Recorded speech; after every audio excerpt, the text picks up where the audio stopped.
बोलो राधे राधे।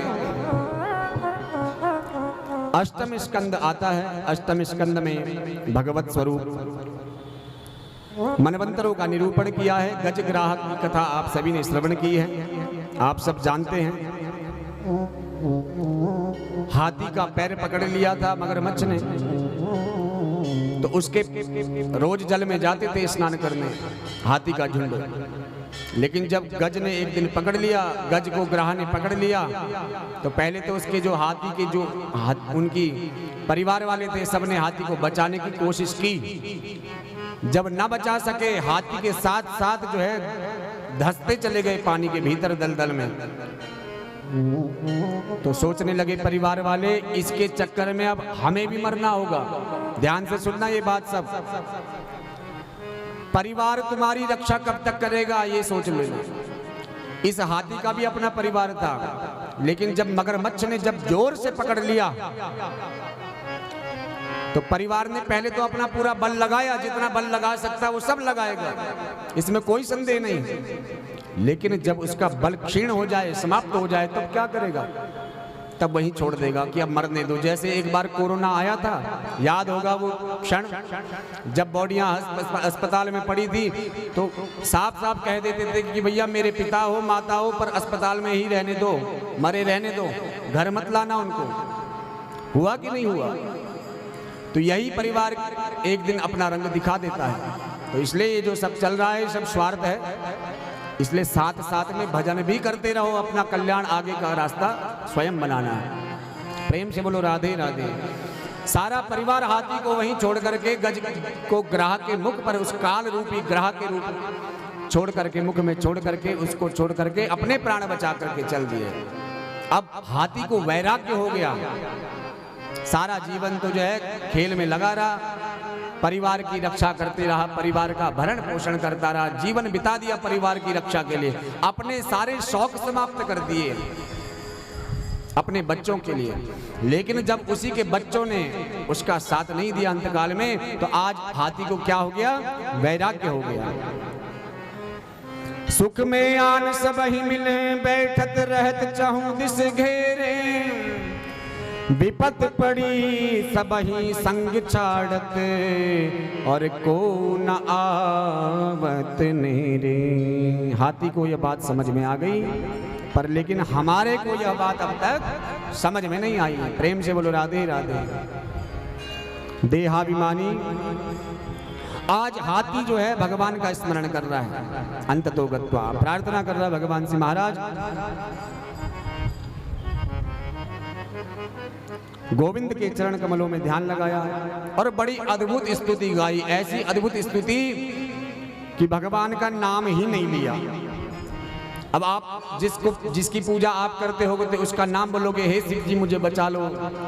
अब शिव जी ध्यान में बैठे हैं, लेकिन यहाँ हाथी की बड़ी अद्भुत स्तुति है, किसी देवता का नाम नहीं लिया और स्तुति कर रहे हैं। क्या स्तुति कर रहे हैं? ओम नमो भगवते तस्मै यदे तच्चिदात्मकं पुरुषायादि बीजाय परेशायादि धीमहि। गजराज बोला, जो इस समस्त जगत का मूल कारण है, जो समस्त जगत का सृजन पालन संहार करते हैं, उस परम तत्व को मेरा कोटि कोटि प्रणाम है। किसी का नाम नहीं लिया। और ब्रह्मा जी देख रहे हैं, कैलाश से भोलेनाथ भी देख रहे हैं, सब उसकी रक्षा करने जाने का सोच रहे हैं। लेकिन शंकर जी सोच रहे हैं, हम क्यों जाएं इसकी रक्षा करने, तो इसने तो हमारा नाम ही नहीं लिया। बोलो राधे राधे। ब्रह्मा जी भी सोच रहे हैं कि हम क्यों जाएं भैया, इसने हमारा भी नाम नहीं लिया। सभी देवता यही सोच रहे हैं, हमारा नाम लेता तो मैं अभी मगरमच्छ को फल चढ़ाता, लेकिन इसने हमारा नाम नहीं लिया तो हम क्यों जाएं। एवं गजेन्द्रमुपवर्णित निर्विशेषम ब्रह्मादयो विविध लिंग विदाभिमाना। ब्रह्मादि के सारे देवता यही सोच रहे हैं कि हमारा नाम तो ले एक बार, अभी जो है इसको ग्राह को हम सबक सिखाएंगे। जब उसने देख लिया कोई आ नहीं रहा, तो अंत में भगवान नारायण अपने गरुड़ पर आरूढ़ होकर के उस गज के प्राण को बचाने के लिए अपने भक्त के पास गए। गोविंद आ रहे हैं, जैसे ही गजेंद्र ने देख लिया कि गोविंद आ रहे हैं, हमने तो किसी का नाम नहीं ले किया, भगवान नारायण आ रहे हैं, गरुड़ दिख गया। तो दूर से ही भगवान को गरुड़ पर आरूढ़ अपनी ओर आते अपनी रक्षा करने के लिए देखा, तो उसके हाथ पांव तो सब दलदल में फंस चुके थे, लेकिन अपनी सूंड से एक कमल के पुष्प को उठा करके भगवान की स्तुति करने लगा। सोन्तः सरस्सुरबलेन गृहीतयार्तो दृष्ट्वा गरुत्पदि हरिं ख उपात चक्रम्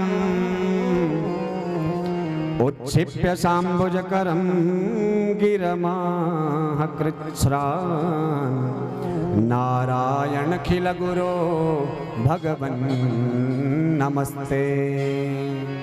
अब जो है जब देखा कि भगवान नारायण मेरी रक्षा के लिए आए हैं, तो भगवान नारायण का नाम लेकर के उसने जो है सूंड से भगवान को पुष्प अर्पित किया और स्तुति की। तो भगवान ने भी हाथी को बाहर निकाला। तो हाथी को जैसे ही भगवान ने बाहर खींचा तो मगरमच्छ भी बाहर आ गया। जैसे ही मगरमच्छ बाहर खींचा चला आया तो भगवान ने अपने दिव्य सुदर्शन चक्र से उस ग्राह का मुख ही फाड़ दिया और गजराज का उद्धार कर दिया। बोलो भक्त वत्सल भगवान की जय। सुखदेव भगवान कहते हैं यही गज और यही ग्राह पूर्व जन्म में इनको श्राप मिला था। ये कौन थे? पूर्व जन्म में हुहू नाम का एक गंधर्व था, हमेशा परिहास करता था, लोगों का उपहास उड़ाता था। एक दिन महर्षि देवल, महात्मा देवल स्नान कर रहे थे, अपनी संध्या वंदन कर रहे थे, सूर्य नारायण को अर्घ दे रहे थे और इसको परिहास सूझा और पानी में डूब करके सांस बंद कर ली अपनी, चुपके भीतर गया नदी के और जाकर के महात्मा का पांव पकड़ लिया। दूर से गया गंगा जी के भीतर और सांस रोके जहां पर भगवान महात्मा देवल सूर्य को अर्घ दे रहे थे वहीं आकर के उनके पांव को पकड़ करके बैठ गया। अब महात्मा जी ने सोचा कि मगरमच्छ ने मुझे पकड़ लिया, ऐसा मजाक करता था वह। महात्मा घबरा करके बोले बचाओ बचाओ बचाओ, चिल्ला करके भागने लगे। सोचा पसीने छूट गए, लेकिन जैसे ही वो जल से बाहर आकर ठहाके लगाकर हंसने लगा तो देवल महात्मा को देखकर, उसे देख करके क्रोध आ गया। मूर्ख, हम अच्छे भले भजन कर रहे थे, भगवान सूर्य की उपासना कर रहे थे, हमारे भजन में विक्षेप कर दिया। तुझे पैर पकड़ने का बहुत ज्यादा शौक है तो जा, मेरा श्राप है, तुम मगर ही बन जा। तब चरणों में गिर करके गिड़गिड़ाने लगा, महाराज मेरा तो उद्देश्य मनोरंजन करने का था बस, फिर मैंने कोई बुरा काम थोड़ी पकड़ा, मैंने तो आपके चरण ही तो पकड़े, चरण पकड़ना कोई बुरी बात थोड़ी है। तो महात्मा प्रसन्न हो गए इसकी बात से। महात्मा बोले बेटा ऐसे ही चरण पकड़ते रहना तो तेरा भी एक दिन कल्याण हो जाएगा। बोलो राधे राधे। तो आज वो चरण इसीलिए जो है गजराज के उसने पकड़े तो आज जो है कल्याण हो गया। बोलो भक्त वत्सल भगवान की। कहने का मतलब है अपने जीवन में कभी अभिमानी मत बनो, अभिमान मत रखो अपने बल पर, अपनी बुद्धि पर, अपने योग्यता पर, अपने सामर्थ्य पर। किसी प्रकार का अभिमान नहीं होना चाहिए कि हम इतना विद्वान हैं, हम इतने धनवान हैं, हम जो है सब कुछ कर सकते हैं। एक क्षण में जो है राजा को रंक बनने में देर नहीं लगती। प्रेम से बोलो जय श्री कृष्ण।